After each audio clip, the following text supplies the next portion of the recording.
Saudi अरब में बुखारी नाम का एक विद्वान रहते थे। वह अपनी ईमानदारी के लिए मशहूर थे। एक बार वह समुद्री जहाज में लंबी यात्रा पर निकले। उन्होंने सफर में खर्च के लिए 1000 दिनार रख लिए। यात्रा के दौरान बुखारी की पहचान दूसरे यात्रियों से हुई। बुखारी उन्हें ज्ञान की बातें बताते गए। एक यात्री से उनकी नजदीकियां कुछ ज्यादा ही बढ़ गई। एक दिन बातों बातों में बुखारी ने उसे दिनार की पोटली दिखा दी। उसी यात्री को लालच आ गया। उसने उनकी पोटली हथियाने की योजना बनाई। एक सुबह उनसे जोर जोर से चिल्लाना शुरू कर दिया, हाय मैं मर गया, मेरा 1000 दिनार चोरी हो गया है। वह रोने लगा। जहाज के कर्मचारियों ने कहा, तुम घबराते क्यों हो? जिसने चोरी की होगी वह यही होगा। हम एक एक की तलाशी लेते हैं, वह पकड़ा जाएगा। यात्रियों की तलाशी शुरू हुई। जब बुखारी की बारी आई तो जहाज के कर्मचारियों और यात्रियों ने उनसे कहा, आपकी क्या तलाशी ली जाए? आप पर तो शक करना ही गुनाह है। यह सुनकर बुखारी बोले, नहीं, जिसके दिनार चोरी हुए हैं उनके दिल में शक बना रहेगा, इसलिए मेरी भी तलाशी ली जाए। बुखारी की तलाशी ली गई। उनके पास से कुछ भी नहीं मिला। 2 दिनों के बाद उसी यात्री ने उदास मन से बुखारी से पूछा, आपके पास तो 1000 दिनार थे, वे कहाँ गए? बुखारी ने मुस्कुराकर कहा, उन्हें मैंने समुद्र में फेंक दिया। तुम जानना चाहते हो क्यों? क्योंकि मैंने जीवन में 2 ही दौलत कमाई है, एक मेरी ईमानदारी और दूसरा लोगों का विश्वास। अगर मेरे पास से दिनार बरामद होते और मैं लोगों से कहता कि ये मेरे हैं तो लोग यकीन भी कर लेते, लेकिन फिर भी मेरी ईमानदारी और सच्चाई पर लोगों का शक बना रहता। मैं दौलत तो गवा सकता हूँ, लेकिन ईमानदारी और सच्चाई को खोना नहीं चाहता था। नमस्कार, जय हिंद, जय भारत। एक दिव्यांग राजा की पेंटिंग। नमस्कार, मैं हूँ डॉक्टर ध्रुविका तलाविया। इस कहानी को अंत तक जरूर सुनिएगा और ऐसी नई कहानियाँ सुनने के लिए इस लेट्स राइज चैनल को सब्सक्राइब जरूर कीजिएगा। यह कहानी एक दिव्यांग राजा की है जिसके राज्य में कोई भी परेशानी या समस्या नहीं थी। सभी लोग उस राजा से बहुत ही खुश थे और ऊपर वाले से धन्यवाद करते थे। लेकिन वह राजा दिव्यांग था। उसकी एक आंख नहीं थी और एक पैर नहीं था। फिर भी राजा को इस बात की कोई चिंता नहीं थी। एक दिन राजा अपने महल में गलियारे में घूमते हुए अपने पूर्वजों की लगी तस्वीर को देख रहे थे और सोच रहे थे कि मेरे पिताजी इतने शूरवीर थे, उनके पिताजी भी उतने शूरवीर थे। हमें इतने शूरवीर खानदान में जन्म लेने का मौका मिला, यह ऊपर वाले का धन्यवाद है। राजा सभी चित्रों को देखते हुए आखिरी चित्र तक पहुँचे और फिर खाली जगह को देखा तो वह चिंता में पड़ गए, क्योंकि उसे मालूम था कि अब यहाँ जो तस्वीर लगेगी वह उसी की ही लगेगी। लेकिन राजा को इस बात की कोई चिंता नहीं थी कि वह मर जाएंगे। चिंता इस बात की थी कि वहाँ जो पेंटिंग लगेगी वो कैसी लगेगी।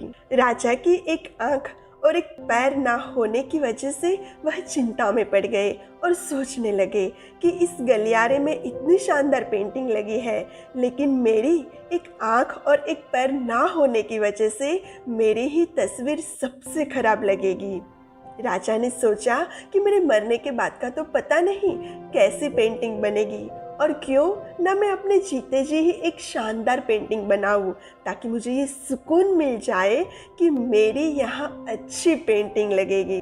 अब उस राज्य में ऐलान करवा दिया गया और सभी पेंटर्स को बुलाया गया और कहा गया कि जो भी पेंटर राजा की शानदार पेंटिंग बनाएगा उसे इनाम मिलेगा। अब सभी पेंटर राज्य में आए और उन पेंटर को पता था कि अगर शानदार पेंटिंग बनेगी तो शानदार इनाम मिलेगा, लेकिन जिस राजा की एक आंख और एक पैर नहीं है उसकी शानदार पेंटिंग कैसे बनेगी। पेंटर सोच रहे थे कि इनाम का तो पता नहीं, लेकिन अगर शानदार पेंटिंग नहीं बनी और राजा को गुस्सा आ गया तो सजा मिलेगी। इसलिए बड़े बड़े चित्रकार भी आगे नहीं आए। तब भी उसमें से एक लड़का बोला, राजा साहब, मैं आपकी पेंटिंग बनाना चाहता हूँ, मुझे 24 घंटे का वक्त दीजिए। अब सभी बड़े बड़े पेंटर हैरान हो गए कि ये लड़का क्या पेंटिंग बनाएगा, और अगर राजा को पेंटिंग पसंद नहीं आई तो इसे सजा जरूर मिलेगी। राजा बोले, ठीक है, अब बना कर लाइए। अगले दिन वह लड़का तस्वीर बनाकर लाने वाला था और दरबार पूरी तरह से भर चुका था। लोग दूर दूर से ये देखने के लिए आए थे कि वह लड़का कैसी पेंटिंग बनाकर लाएगा। अब लड़का जब उस राजा की पेंटिंग बनाकर लाया तो लोग आश्चर्यचकित रह गए और जोर जोर से तालियां बजाने लगे। जब राजा ने उस पेंटिंग को देखा तो वह खुश हो गए और बोले कि वाह, इससे अच्छी पेंटिंग तो पूरे गलियारे में नहीं है। राजा ने उस लड़के को बहुत सारा इनाम दिया। अब आप सोच रहे होंगे कि उस राजा की कैसी पेंटिंग बनी होगी जिसकी एक आंख और एक पैर नहीं है। उस तस्वीर में लड़के ने उस राजा को एक घोड़े पर सवार किया था। एक साइड से उस राजा का एक पैर दिख रहा था और राजा तीरंदाजी करते हुए निशाना लगा रहे थे और निशाना लगाते वक्त एक आंख बंद हो जाती है और उस लड़के ने उस राजा की वही आंख बंद की थी जो राजा के पास नहीं थी। इस तरह से उस लड़के ने राजा को निशाना लगाते हुए घोड़े के ऊपर सवार किया, जिससे एक आंख बंद और एक ही पैर दिखाया और इतनी शानदार पेंटिंग बनाई कि वह अब तक की सर्वश्रेष्ठ पेंटिंग थी। उस लड़के के सामने भी चुनौती थी, संकट था, लेकिन उसने सकारात्मक का साथ नहीं छोड़ा। जिंदगी में आप जिस भी मुकाम पर हो, जिस भी संकट में फंस जाए, जिस भी स्थिति में हो, अगर आपने सकारात्मक का साथ कभी नहीं छोड़ा तो यकीन मानिए आप उस संकट से बाहर निकल जाएंगे। जिंदगी में उम्मीद का साथ मत छोड़िए, हर पल सकारात्मक रहिए और खुश रहिए।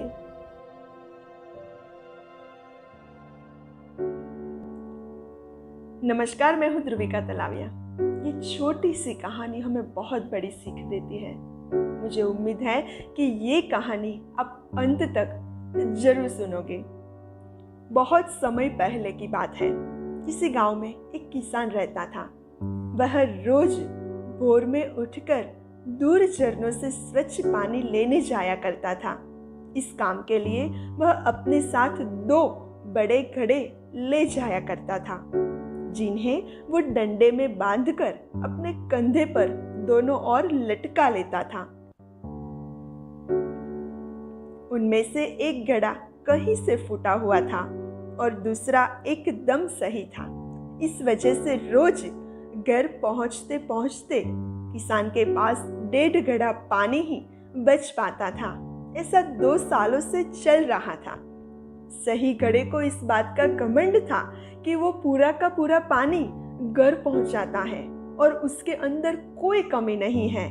वहीं दूसरी तरफ फूटा घड़ा इस बात से शर्मिंदा था कि वो आधा पानी ही घर तक पहुंचा पाता है और किसान की मेहनत बेकार चली जाती है। फूटा घड़ा ये सब सोचकर बहुत परेशान रहने लगा और एक दिन उससे रहा नहीं गया। उसने किसान से कहा, मैं खुद पर बहुत शर्मिंदा हूँ और आपसे क्षमा मांगना चाहता हूँ। क्यों? किसान ने पूछा।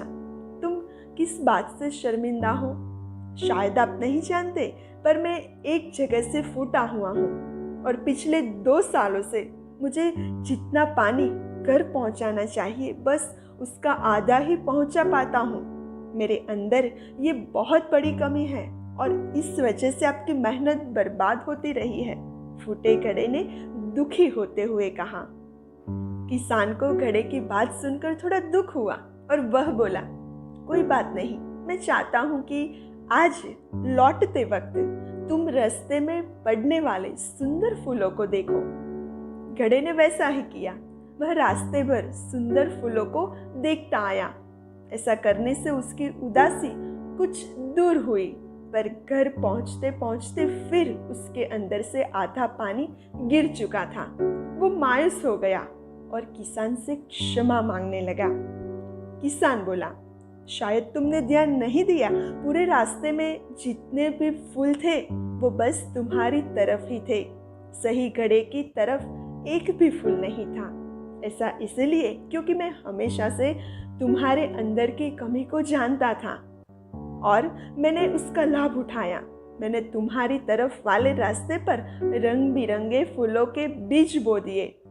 तुम रोज थोड़ा थोड़ा करके उन्हें सींचते रहे और पूरे रास्ते को इतना खूबसूरत बना दिया। आज तुम्हारी ही वजह से मैं इन फूलों को भगवान को अर्पित कर पाता हूँ और अपना घर सुंदर बना पाता हूँ। तुम ही सोचो, अगर तुम जैसे हो वैसे नहीं होते तो भला क्या मैं ये सब कुछ कर पाता। दोस्तों, हम सभी के अंदर कोई ना कोई कमी होती है, पर यही कमियां हमें अनोखा बनाती हैं। उस किसान की तरह हमें भी हर किसी को वो जैसा है वैसा ही स्वीकारना चाहिए, उसकी अच्छाई की तरफ ध्यान देना चाहिए। और जब हम ऐसा करेंगे तब फूटा घड़ा भी अच्छे घड़े से मूल्यवान बनेगा। जय हिंद, जय भारत।